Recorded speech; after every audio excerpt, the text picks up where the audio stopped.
नमस्कार दर्शक बंधु जय जगन्नाथ आपणकर प्रिय सीरियल मो सिंदूर अधिकार अच्छी किसी इमोशनल से आशा करुच्ची आज प्रोमोटी आपण मानक निश्चय भल लगे।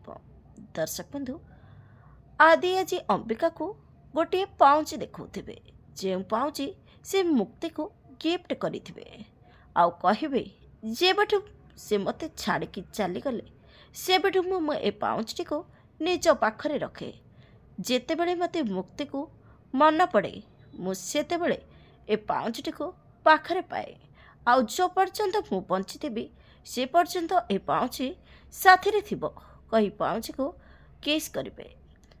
हेले दर्शक बंधु आपण मानक आज प्रोमो देखी केमी लगे कमेंट माध्यम जनातु। आज राति 8:30 देखंतु आपणकर प्रिय सीरियल मो सिंदूर अधिकार।